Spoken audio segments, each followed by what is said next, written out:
Hello everybody, today we are going to be playing Dungeon Valley, and we are going to be doing, I believe it is called the Lich Tower Dungeon. So yeah, I started playing this game yesterday, and I've practically beaten it already since I've already unlocked every ability and played every dungeon. But yeah, I do recommend this game. It's really fun, although by the time you get to like level 15, it's just repetitive and it can get on your nerves. So I recommend taking breaks if you don't want it to get stale too fast. But yeah, here we go. Let's hop into this dungeon and complete it. And this is definitely a really good game to play for a couple hours, and then take some breaks, play again. And it can be one of those games you play long term. The developers last month stated that they do have more content planned, which is hopefully true because the game gets really stale without it. Oh, and I'm not going to be trying to do the time requirement just so that I don't die, because these elites can get kind of difficult, so I'm going to be doing the good old kiting running back and forth method, although I'm running out of space.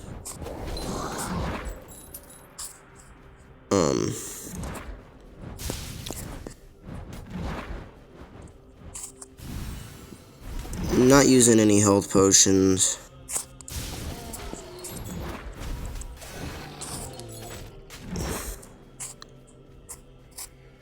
Not because I can't afford them, but just because I'd rather not, since I have the healing ability anyways, and I'd rather not waste gold on them in the first place.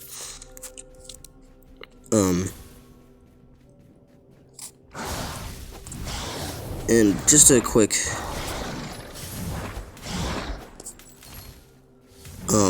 hold on, what was I saying? Just, by the way, this game can get pretty difficult at times, especially when mobs are, they're completely grouped up by RNG, and you could get elite mobs grouped with a ton of other caster mobs to where it's damn near impossible to clear them without dying and having to run back.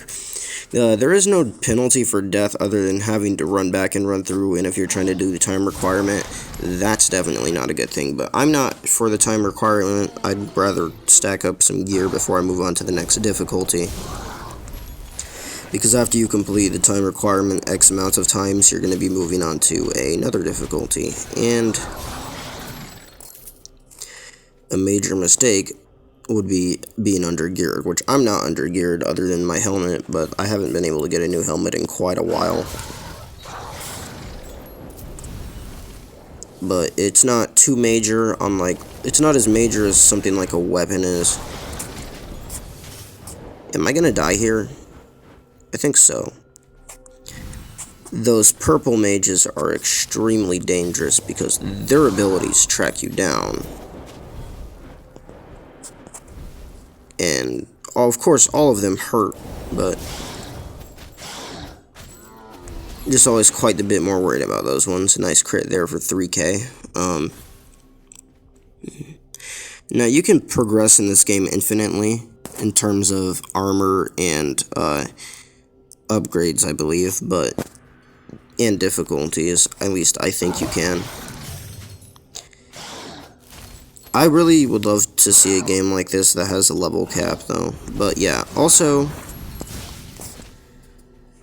I'm probably going to be uploading a little bit more of this game, and I really hope that I do see some new content on this game in the future, since it is pretty fun, and it's definitely a game that fits my playstyle, or at least one of my playstyles, one of the many.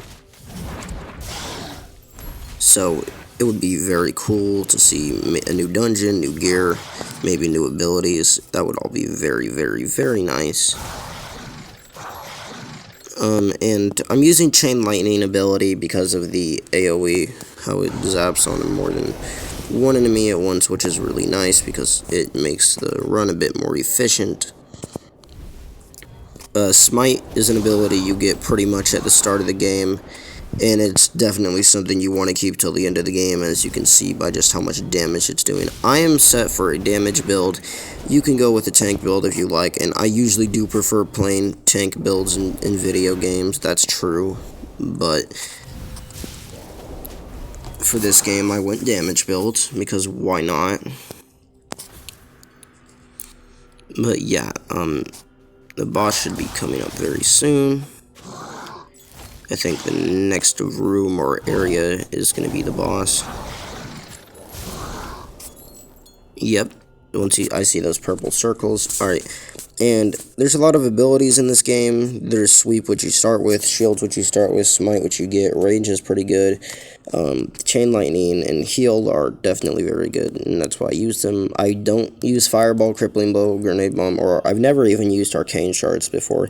Healing aura heals for more than the heal, but you have to stand in it, and with how most of the mobs in the game work, it's not worth it. I always change to crossbow turret whenever I get to bosses, and it's way better. It's crossbow turret and smite, best single target abilities. I wish I was getting a bit more crits on the boss. Now this boss, you kinda gotta move around a lot to dodge, and I do not face tank this boss because yeah, it hurts, and you can't stand still either. So you kinda gotta play it smart against this boss. I mean, you gotta play it smart against all of them. You can't just run in blindly. And now he's low, so I don't really have to care. But yeah, that's it for this dungeon. There's, I believe, 4 or 5 other dungeons in the game. Alright, nothing good. Literally nothing I can use. And, you can take all the items you get. Why is it? Okay. And you can scrap these items. Like, this is more for a tank build. And you get shards, and with those shards, you can empower / upgrade your other items to level up. But yeah, that's going to be it for this video. I hope you guys enjoyed, and Dungeon Valley is not that bad of a game. I do recommend you try it out.